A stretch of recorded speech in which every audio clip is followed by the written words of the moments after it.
Good morning. Happy Friday and start of the holiday weekend, everyone. I'm Kevin Captain, Interim Director of Community Information for Volusia County Government and your moderator today. Thank you so much for joining us. This is the County of Volusia's weekly live panel discussion. So, while far from a full return to normal, our state and our county continues to open back up, and we're well on our way to recovery and renewal. That's the good news. Still, for some, fear may be keeping them from seeking needed diagnostic care and treatment at hospitals and at emergency departments. The reality is that avoiding hospitals out of fear could have long-lasting health consequences. That's especially true for serious medical conditions such as heart attacks, strokes, abdominal pain, or trauma, where early treatment can be absolutely critical to patient survival. Delaying medical care out of fear can be dangerous, perhaps even deadly. It can carry deadly consequences.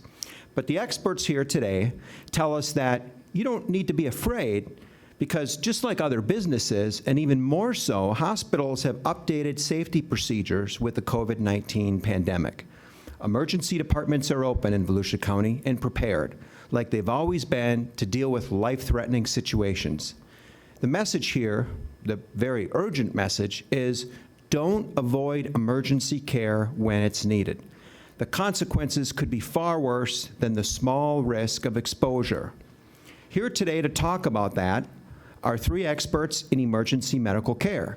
We have Dr. Peter Springer, an emergency physician and Volusia County's operational medical director, who's also heavily influenced with EMS and writes the protocols for our EMS professionals. We have Dr. Stephen Veal, the Medical Director of Emergency Services at Halifax Health in Volusia County. And we also have Vito Petrosino, the Assistant Medical Director of Emergency Services and the Chief of Medicine at Advent Health in Daytona Beach. So thank you, gentlemen, for being on the panel this morning. We certainly appreciate you being here. And we thank you for our online viewers. So for those of you who are following along on Facebook, we know that you might have some questions for our panelists.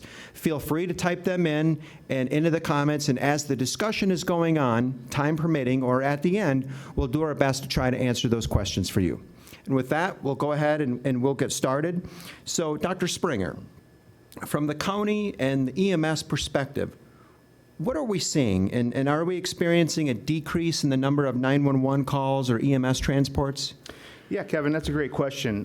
Initially, when we first started this pandemic, and when we were starting to shut down our businesses, we actually did see a pretty steady decline in our 911 calls. That was both through our dispatch center as well as through our transport agencies such as EVAC, as well as some of the municipal transport agencies. Fortunately, I think people are realizing that we are trying to do the best job we can to protect them, and so our numbers are picking up. Actually, our dispatch numbers are pretty close to being back to normal, and EVAC and our municipal transport agencies are actually picking up as well and getting close to being back to normal. And that's good to see the volume get increased. Now, when EMS goes to any call, can you speak a little bit about the personal protective equipment that they have and what they have to wear? Sure. It doesn't start with EMS. It actually starts with dispatch. So when the CDC came out with recommendations, and early on they were daily or sometimes twice daily changes in how EMS should respond. We actually worked through our Volusia County Sheriff's Office Dispatch Center and made sure that we actually addressed those items that they said were high priority, at least things that we should be alerted to. So through our dispatch center, we actually modified our dispatch protocols and made sure that our dispatchers were actually asking the appropriate questions, not only to those who had flu-like symptoms or respiratory symptoms, but for every call that they took. So anyone that called 911 through the dispatch center, whether it be for law enforcement or for medical or for fire, would be asked the same screening questions for possible COVID type symptoms. So it started there. Once they identified a patient that potentially could fall into a risk category, that would be typed into our computer terminals so that EMS crews were alerted to the potential symptoms and the potential risk of the patient having some symptoms. It didn't stop there, though. Once we, got more information and saw, across the country, actually across the world, that patients were presenting in many ways that we didn't initially see, we made sure that we were actually protecting everyone, including the patient and the providers. So shortly after initiating, we followed CDC guidelines and made sure that the patients were being masked with surgical type masks, and that our crews were minimizing their exposure. So rather than having a 3-man crew or 2-man crew go into the house and evaluate a patient, if the patient was able to ambulate, we would ask that they would meet the crew at their door or on their patio or porch, have one crew evaluate them, and assess the risk. If there was significant risk, then they would be the sole provider caring for that patient unless there was a requirement for more hands-on treatment by other providers.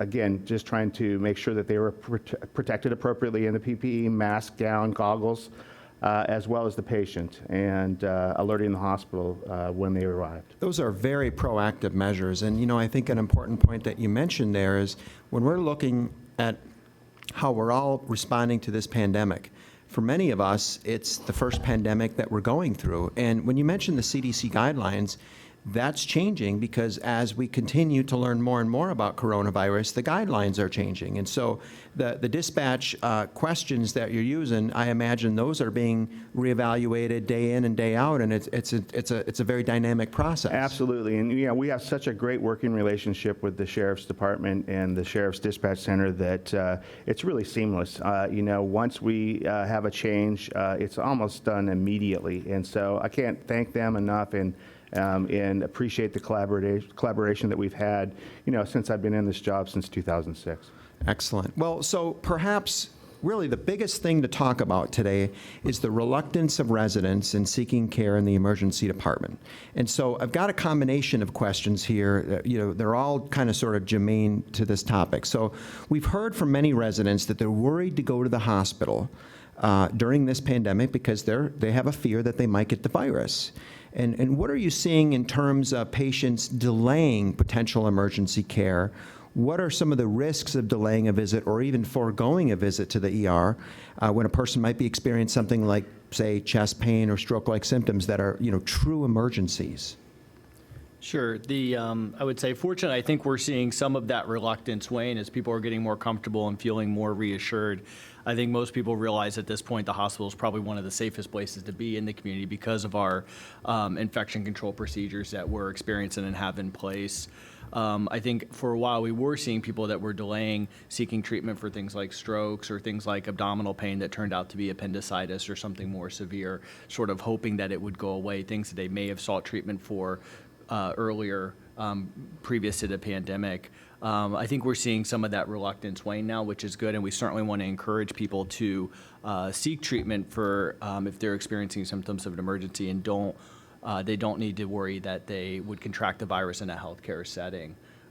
We've been, dealing with this for several months now, and what we're realizing more and more, this rigorous adherence to infection control procedures are really effective at controlling the virus when they're applied appropriately. So isolating patients early who have respiratory symptoms and infection control procedures, frequent cleanings of surfaces, and masking of employees and visitors and controlling the entry points have really been effective in keeping patients and staff members safe. Excellent. Mm-hmm.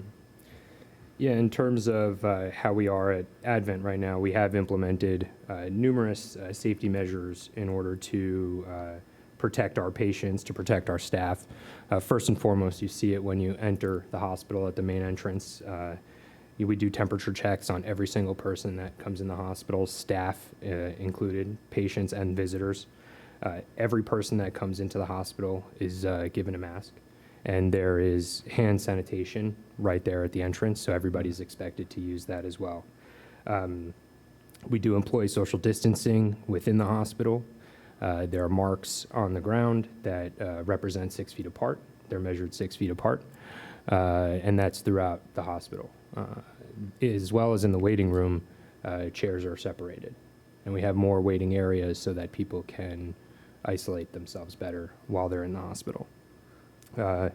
Additionally, we have really amped up our PPE for all staff, so everybody has a new mask, and gloves, new gowns for every patient. So physical changes, operational changes. So last week in the panel, we had Dr. Scott Cleos and Dr. Andrea Cleos, and what was interesting is they actually discussed some of the specific examples of things that they're seeing. Like one thing that Dr. Scott Cleos, being a radiologist, said, he talked like you, Dr. Veal, and he mentioned stroke. And he mentioned, we're teaching the community how important it is to identify people with stroke symptoms and how much of a medical emergency that it really is. And he described a case in which, they were fearful, and unfortunately then parts of that patient's stroke got worse, and so they had long-lasting deficits.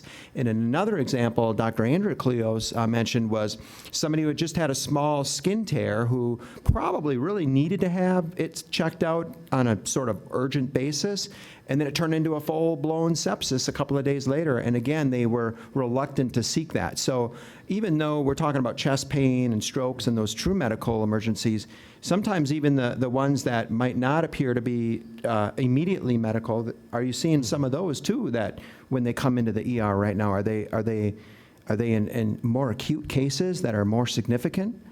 Yeah, we definitely have been seeing some of that. Again, I think the public is getting more comfortable with utilizing healthcare resources coming to the hospital for things that they need urgent medical treatment for.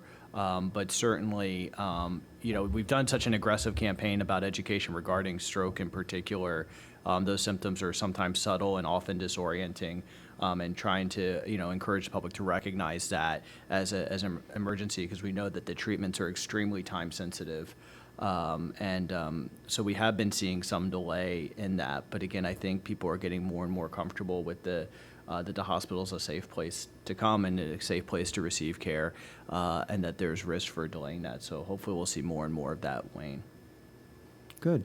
Yeah, an interesting statistics. The American College of Cardiology actually reported that there was a 40% decrease in heart attacks and strokes that were being treated. So they're not getting treatment for it, and they were staying at home. Patients were coming in 6 hours to days after their acute chest pain started, and their hearts had infarcted more than they otherwise would have. Treatments for strokes and heart attacks is time sensitive.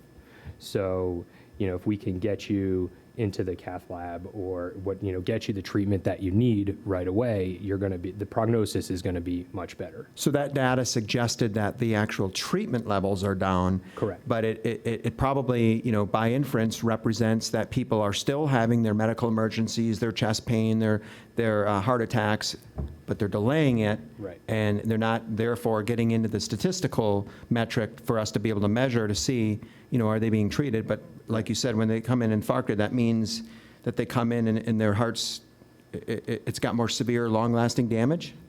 Yeah, so their prognoses are worse. So they're just not doing as well as they otherwise would have if we could have intervened on them sooner. Couple of very key messages there. Yeah, to piggyback off that, we had discussed this previously in a previous panel. There was probably 2 to 3 weeks ago, I was on a state EMS conference call, and one of the directors was actually making reference to an increase in out-of-hospital cardiac arrests during this pandemic, that they had seen statewide a sharp increase. Which in turn means that people were not seeking treatment and unfortunately were succumbing to possible cardiac events that could have been treated had they called 911. So we saw a decrease in the 911 activity with an increase in out-of-hospital or in the community cardiac arrests. So I think by having panels like this, we can get the word out, but do not delay. It's certainly not worth it. And we will do every job we can to make sure that we protect you from being exposed to this virus. Yeah, maybe we can get into it later about some of the specifics of disinfection in the hospital. But, Dr. Springer, we know that Volusia County is the only county in Florida and very few areas in the country that has highly experienced registered nurses who are also clinicians in our area emergency departments, and they're working in the dispatch center and they're taking calls. What does that process look like in Volusia County if somebody, say, for example, has chest pain and they call 911 today for a medical emergency, and under your direction and guidance and as well as through the sheriff's office, what happens? How does that work? Sure. Yeah, it's another great example of a collaborative effort that we've had with our dispatch center. Fortunately, those types of calls, if someone calls in with chest pain or anything that's considered significant or an emergent condition, they won't go to the nurse triage. They go right to the- They to go the- right to the 911 lights and sirens, getting them to the hospital as quick as possible. But what we saw is a significant trend and increase in patients that were utilizing the 911 system for minor issues that really didn't need to be seen at a hospital, potentially could have been seen at an urgent care or doctor's office, or sometimes not even needing to be treated at all, just needing some good sound nursing advice. So, this was in an effort to free up our ambulances for true 911 calls. So what we did is we with county council approval, started our nurse triage program, and we hired 7 highly qualified ER nurses representing both hospital systems, actually 3 hospital systems, including the ER in Sanford, Florida. And what we did is we put together our own protocols for low acuity type calls. We're talking about sprains, scrapes, cuts, URI type symptoms, upper respiratory infection symptoms, things that really don't need an ambulance and a fire crew showing up at their house. So what we would do is we would address those calls, identify them through our initial dispatch. Once they'd ruled out an acute emergency or acute medical emergency, then the call would be transferred to our nurses who are on call in the actual dispatch center. We put our nurses through the same dispatch training that all of our telecommunicators go through. That's a 280-hour course. Wow. So they were, certified telecommunicators. So what they were able to do is actually spend more time with the patient than what they would normally do with a dispatch call, and kind of ferret out the specifics to the patient's presentations. Now, certainly some of these calls actually needed to be taken to the hospital by an ambulance, but they didn't necessarily need an ambulance and a fire truck showing up on their property. But a lot of those calls could actually be recommended that they take alternative transport, i.e. their own vehicle, a friend's vehicle, or even maybe a taxi cab or an Uber at that time. And it didn't necessarily have to be the emergency department. It could be an urgent care, it could be a doctor's office. It seems like great synergy and collaboration there, because they're nurses that are clinicians. They Right. work in our area emergency departments and as you said, the 3 systems.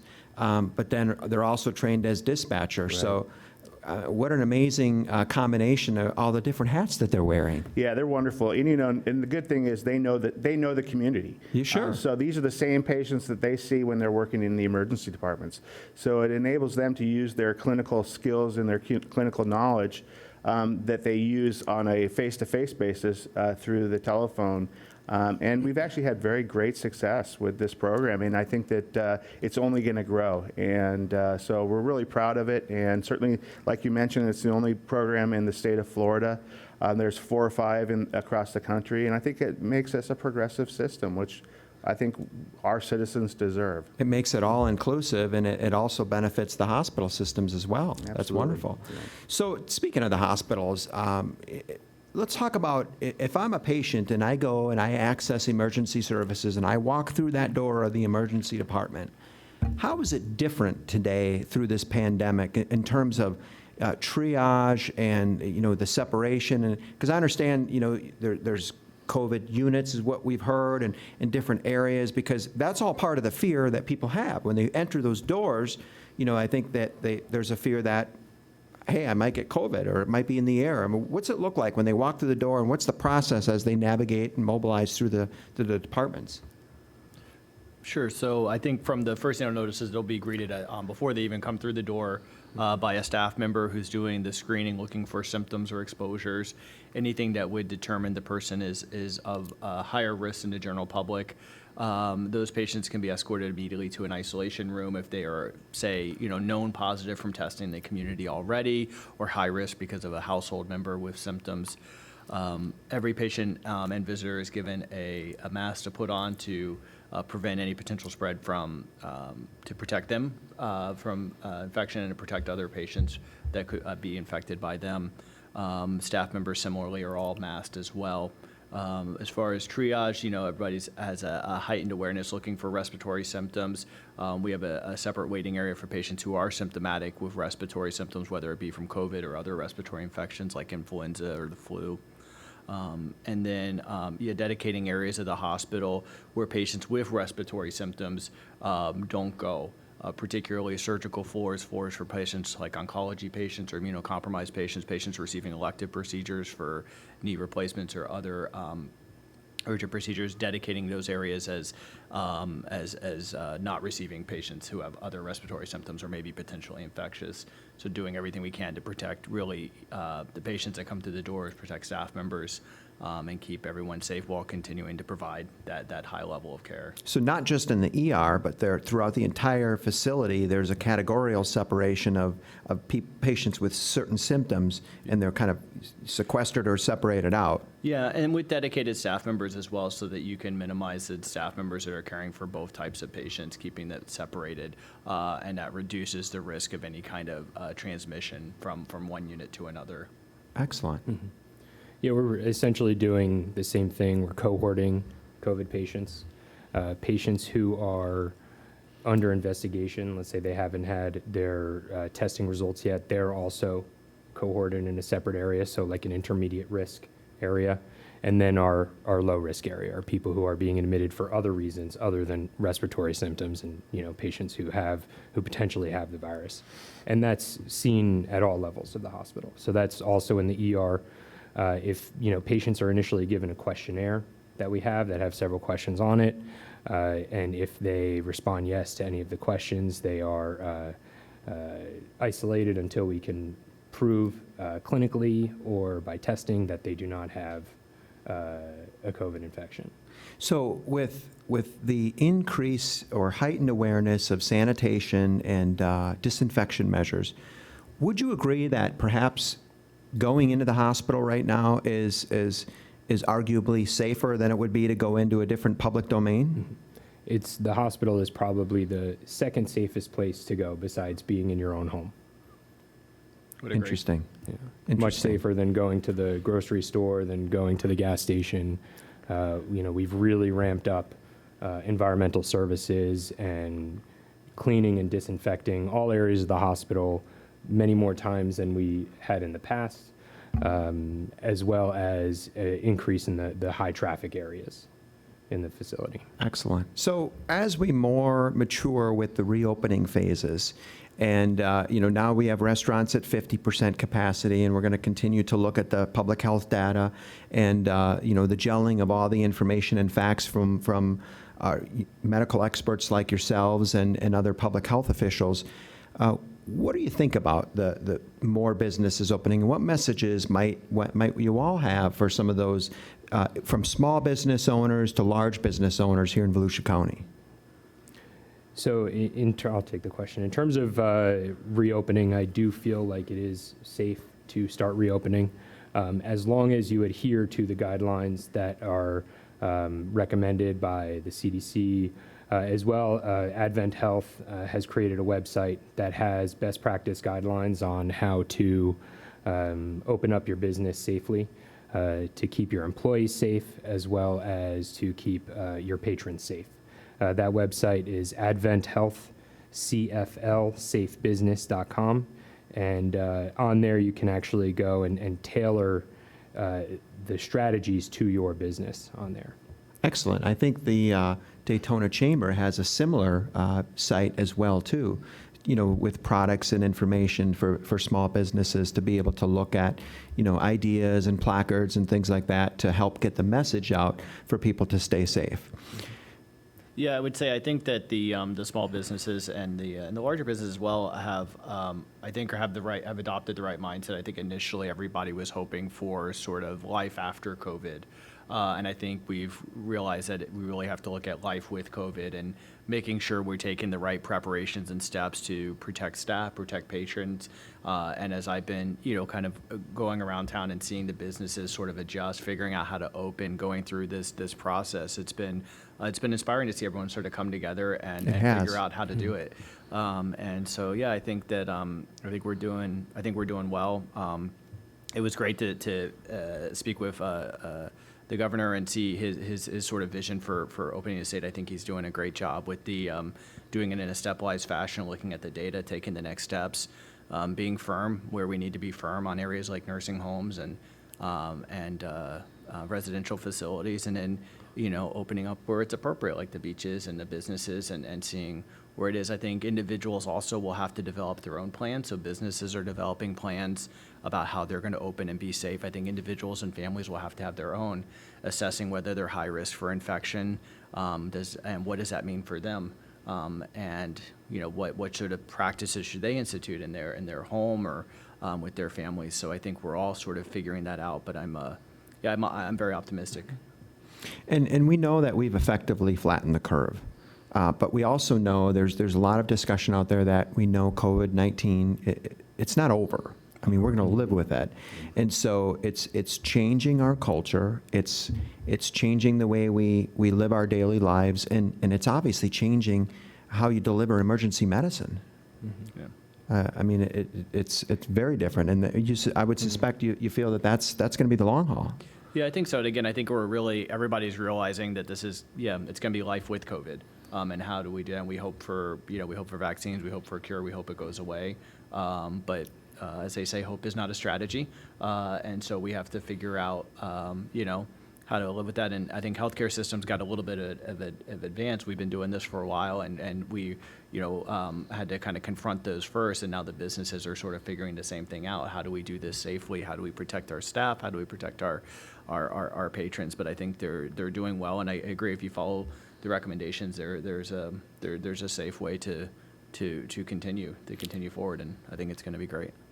And the same thing with our EMS providers too. I mean, the heightened awareness that they have with not only just PPE, but how they gather information and how they triage certain calls, that's going to be kind of a long-term strategy.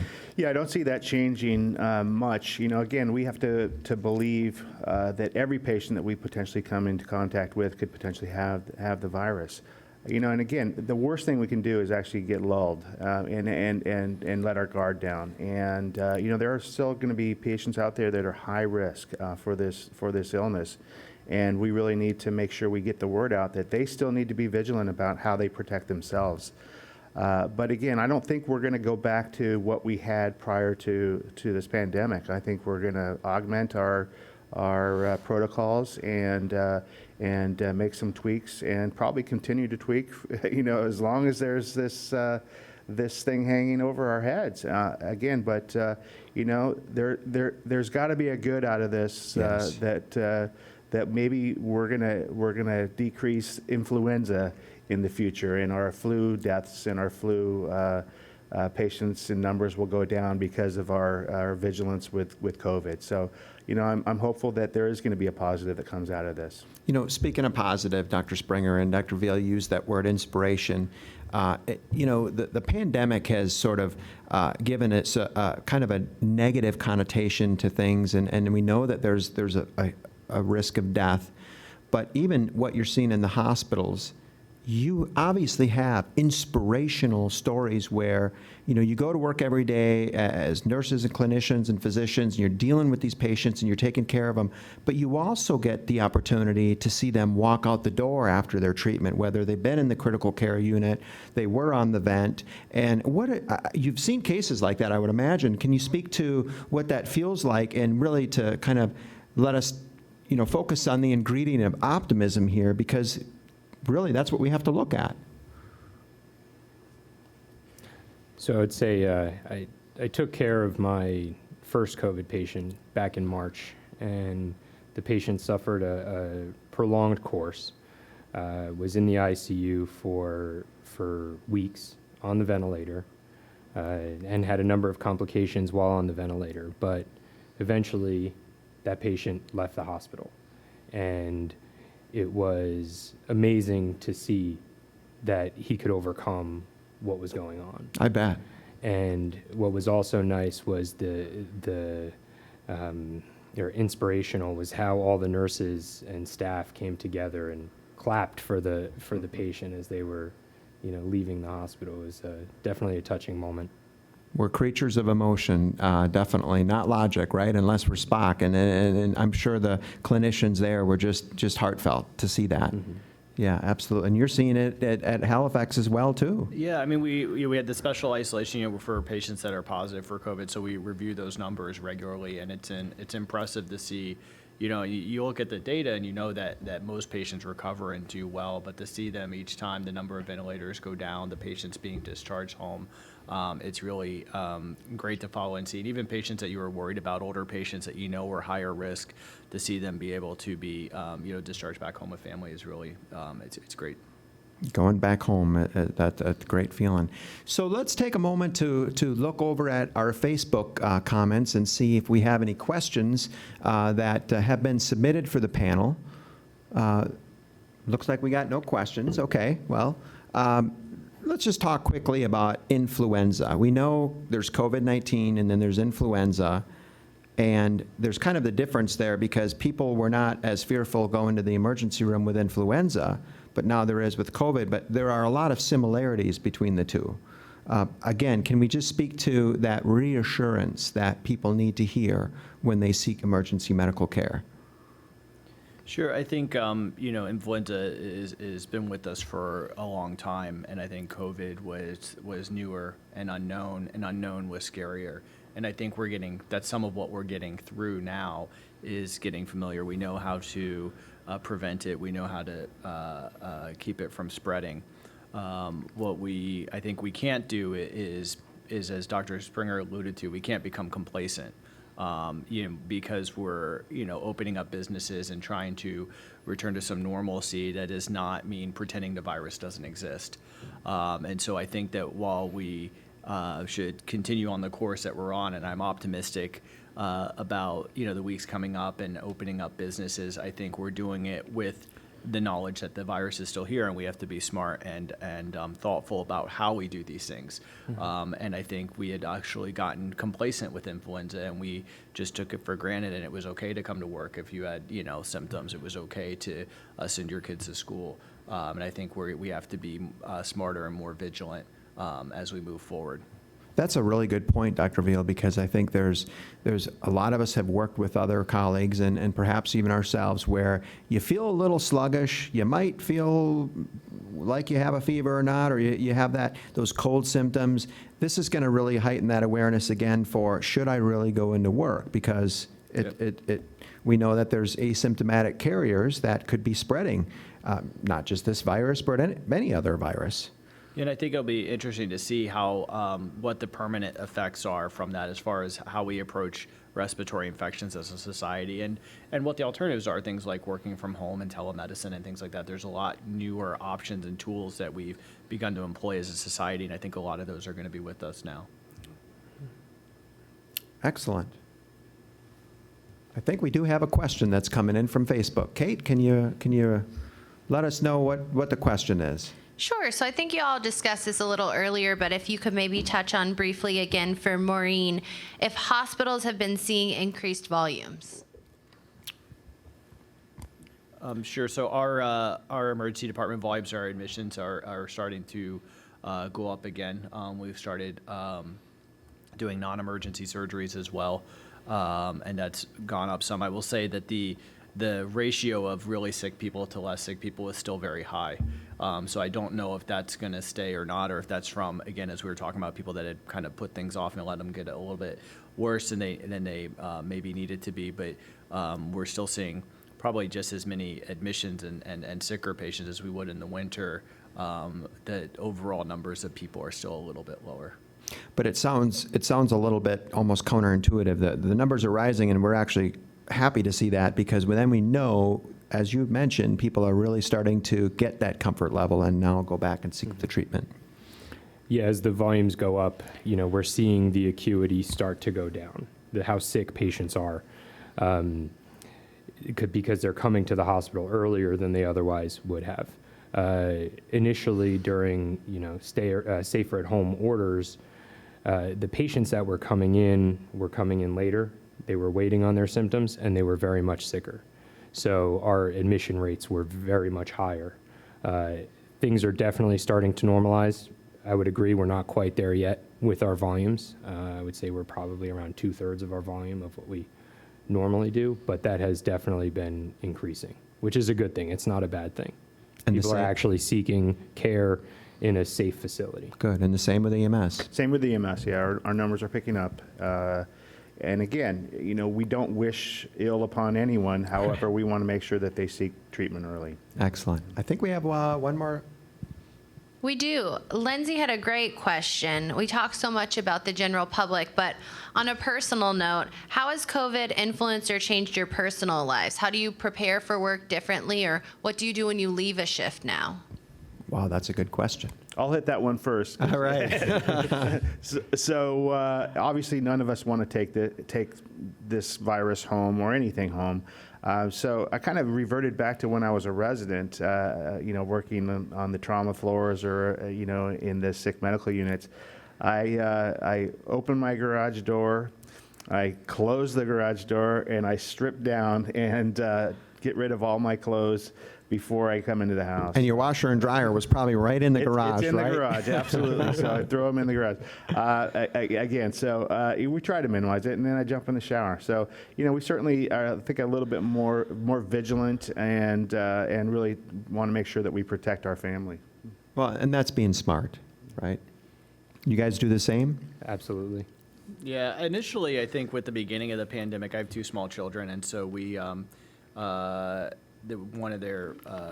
my mother-in-law does some of the caretaking, and we were worried about her and what if she were to get sick. So for the first 2 weeks, we actually had them stay with them, and then after we kind of saw how the course was going and how things were affecting, and it looked like, we were doing a good job, we're flattening, we weren't going to be overrun like some of the other cities. We did bring them back home, and that was really nice. That was hard, and but yeah, I think most people have adopted some kind of don't go in the house with your scrubs on. Don't go out to the store on the way home with your scrubs on. But how many people do you see at the grocery store or the department store and they have scrubs on? I mean, with that, but scrubs are not necessarily indicative of a hospital employee, right? It could be all sorts of other service occupations. So, but we'll probably see a I go get decrease. coffee on the way into work. So I'm on the way into work. So definitely some change and a new semblance of how we sort of start our shift and then end our shift. Well, all right. Well, I sure want to thank all 3 of our panelists today for being on the panel discussion. Dr. Springer with Volusia County EMS, and Dr. Vito Petruzino from Advent Health in Daytona Beach, and Dr. Stephen Veal from Halifax Health in Daytona Beach. I want to thank you so much for being here. Our message again to the public, to reiterate, if you have any indication of needing emergency medical care, it is safe to seek care in our local emergency departments here in Volusia County. As the physician experts today have said, perhaps the hospital is the second most safest place to be, first being your home. With that, we'll close this panel today. Take care and stay safe. Stay connected with the latest Volusia County news, events, and updates on our social media channels. Like and follow us on Facebook and Twitter. Catch up with previous stories on YouTube, or just head over to our website, volusia.org.